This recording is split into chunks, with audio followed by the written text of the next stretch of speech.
Friends, వీడియోలోకి వెళ్ళే ముందు ఛానల్కి లైక్ చేయండి.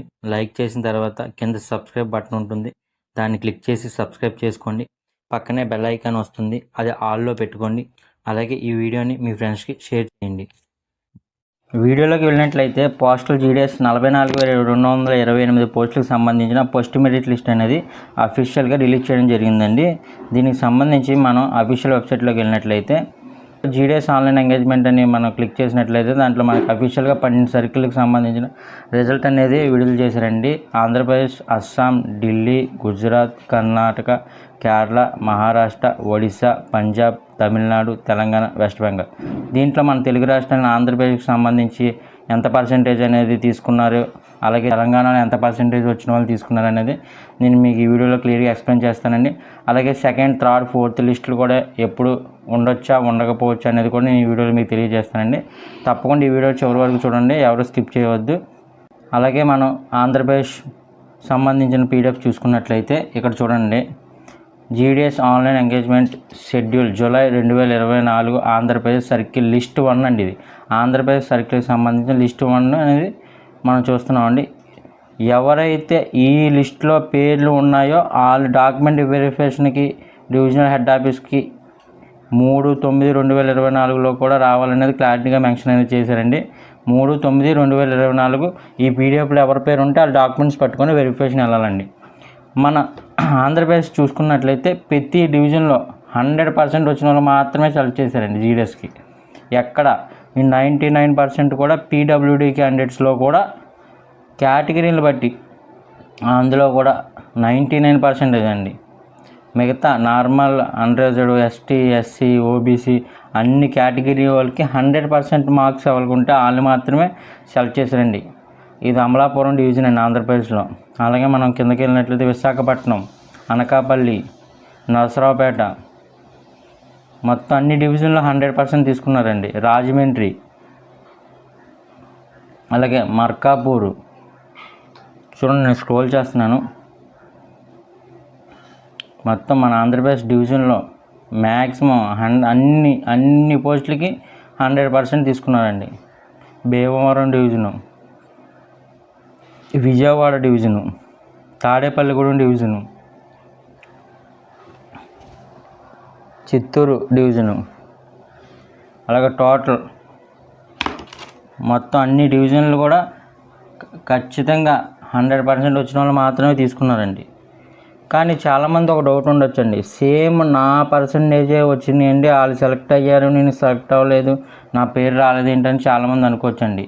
దీంట్లో కేటగిరీస్ ఉన్నాయండి. ఏజ్ చూస్తారండి, రిజర్వేషన్ చూస్తారండి. ఏ కేటగిరీని బట్టి ఇప్పుడు ఇద్దరికి సేమ్ మార్క్స్ వచ్చినాయి. రిజర్వేషన్లో అతనికి ఒక రిజర్వేషన్ ఉండి మీకు ఒక రిజర్వేషన్ ఉంటే ఏ రిజర్వేషన్ అయితే వాళ్ళు తీసుకోవాలనుకున్న ఆ రిజర్వేషన్ క్యాండిడేట్ని ఖచ్చితంగా సెలెక్ట్ చేసుకుంటారండి. లేదంటే ఇద్దరికి సేమ్ మార్క్స్ ఉన్నాయి, ఒకళ్ళది ఏజ్ ఎక్కువ ఒకళ్ళది ఏజ్ తక్కువ ఉంటే ఏజ్ ఎక్కువ ఉన్న వాళ్ళు తీసుకుంటారండి. అలాగా ఖచ్చితంగా వాళ్ళ రూల్స్ ప్రకారం వాళ్ళ కేటగిరీస్ ప్రకారం అనేది వాళ్ళు సెలెక్ట్ చేస్తారు. ఇందులో ఇంకో విషయం ఏంటంటే second list, third list, fourth list ఏమైనా వస్తాయా అని ఉంటుందండి.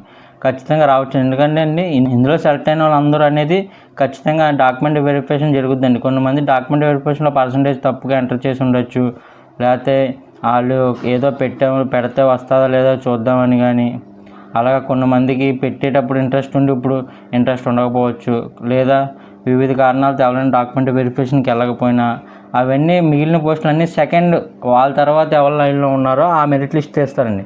అప్పటికీ భర్తీ అవుతే థర్డ్ లిస్టు, అప్పటికీ భర్తీ అవుతే ఫోర్త్ లిస్టు. అలాగా మన డివిజన్లో ఎన్ని పోస్టులు అయితే రిలీజ్ అయినాయో ఆ పోస్టులకు మొత్తం అనేది భర్తీ చేస్తారండి. అది ఒక లిస్టులో ఉన్న వాళ్ళందరూ వెళ్ళిపోతే అక్కడితో అయిపోతుంది, లేదా మిగిలితే సెకండ్ లిస్టులో వెరిఫై ఉంటుంది, అది కూడా మిగిలితే థర్డ్ లిస్టు. అలాగా ఎన్ని లిస్టులైనా వాళ్ళు వదులుతూనే ఉంటారండి. ప్రతి 20 డేస్కి అనేది లిస్ట్ అనేది విడుదలవుతుంది. కాబట్టి దయచేసి ఎవరు ఇబ్బంది పడవద్దండి. మీరు ఆ సేమ్ మార్క్స్ ఉన్నాయి, మాకు కూడా లేదు 9.8 9.9 ఉన్నాయి, మా పేరు లేదు ఏంటని ఎవరు కంగారు పడొద్దండి. సెకండ్, థర్డ్, ఫోర్త్ ఈ లిస్టులో ఎక్కడైనా మీ పేరు రావచ్చు. మీరైతే డాక్యుమెంట్స్ అన్నీ మీ దగ్గర సిద్ధం చేసుకోండి.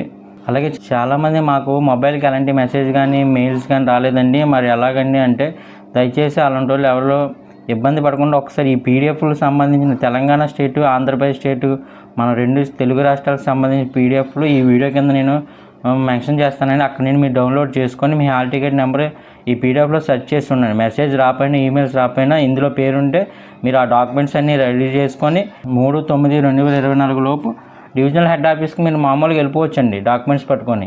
పీడిఎఫ్లో పేరుంటే సరిపోతుంది. మీ మెయిల్ రాపోయినా మెసేజ్, మీకు నార్మల్ మెసేజ్ రాపోయినా, ఈమెయిల్కి మెసేజ్ రాపోయినా ఏమి ఇబ్బంది లేదండి. లిస్ట్లో పేరుంటే మీరు ఖచ్చితంగా వెళ్ళొచ్చు.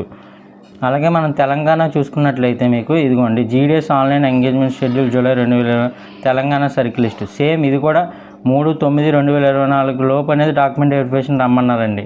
ఏమేమి తీసుకురావాలో కూడా ఇక్కడ చూడండి. Verification along with originals and 2 sets of self passport photo copies అండి. క్లియర్గా యాక్షన్ మెన్షన్ చేశారు చూడండి. అలాగే మనం తెలంగాణలో చూసుకుంటే తెలంగాణలో కట్ ఆఫ్ అనేది కొద్దిగా తగ్గే ఉందండి. 99, 98, 97 వాళ్ళకి కూడా ఉద్యోగాలు వచ్చినాయండి. 97 చూసారండి. 95 కూడా కట్ ఆఫ్ అనేది ఉందండి తెలంగాణలో. మన ఆంధ్రప్రదేశ్లో మాత్రం 100% వచ్చిన వాళ్ళు మాత్రం తీసుకున్నాడు. హెవీ కాంపిటీషన్ అనేది ఉందండి ఆంధ్రప్రదేశ్లో. తెలంగాణలో 95 మార్క్స్ పర్సంటేజ్ ఉన్న వాళ్ళకి కూడా జాబ్స్ వచ్చినాయండి. ఎవరో కంగారు పడద్దండి. ఇది ప్రతి ఇయర్ 2 లేదా 3 నోటిఫికేషన్లు అనేది భారీగా రిలీజ్ చేస్తారు కాబట్టి సెకండ్ లిస్ట్ ఎవరో సెలెక్ట్ అయిన వాళ్ళు బాధపడకండి. సెకండ్ లిస్ట్ అనేది ఖచ్చితంగా ఉంటుందండి. సెకండ్ లిస్ట్లో కూడా చాలామంది వెళ్ళకపోవచ్చు. థర్డ్ లిస్ట్ ఉంటుందండి. అలాగా ఖచ్చితంగా మనకి ఎన్ని భర్తీ అయితే వాళ్ళు చెప్పారో అవన్నీ పూర్తి చేసే వరకు, ఆ భర్తీ అయ్యే వరకు లిస్టులు అప్డేట్ చేస్తూనే ఉంటారు. దగ్గరగా మార్కులు ఉన్నవారు ఎవరో కంగారు పడవద్దండి. ఓకే అండి. పోస్టల్ జీడిఎస్ సంబంధించిన రిజల్ట్ పీడిఎఫ్ అనేది నేను ఎప్పటికప్పుడు అప్డేట్ చేస్తూ ఉంటాను. ఈ జీడిఎస్ సంబంధించిన రిజల్ట్ పీడిఎఫ్స్ అనేది నేను ఈ వీడియో కింద పిన్ చేస్తాను కండి. ఖచ్చితంగా ఈ వీడియో కింద మీరు ఈ పీడిఎఫ్స్ రెండు డౌన్లోడ్ చేసుకొని మీ నెంబర్ ఉందో లేదో సెర్చ్ చేసి ఒకవేళ ఉండినట్లయితే అందరూ డాక్యుమెంట్స్ పట్టుకొని మీ డివిజనల్ హెడ్ ఆఫీస్ పోస్ట్ ఆఫీస్కి అనేది వెళ్ళండి. అక్కడ డాక్యుమెంట్ వెరిఫికేషన్ అనేది చేస్తారండి. థ్యాంక్ యూ అండి. అందరికీ ఆల్ ది బెస్ట్. ఈ వీడియో మీకు నచ్చినట్లయితే లైక్ చేయండి అండ్ ఛానల్ సబ్స్క్రైబ్ చేయండి. అలాగే షేర్ చేయండి. మీరు నన్ను ఇలానే సపోర్ట్ చేస్తూ ఉండండి. మీకు యూజ్ఫుల్ కంటెంట్ ఇస్తూనే ఉంటాను. థ్యాంక్ యూ అండి. అందరికీ ఆల్ ది బెస్ట్.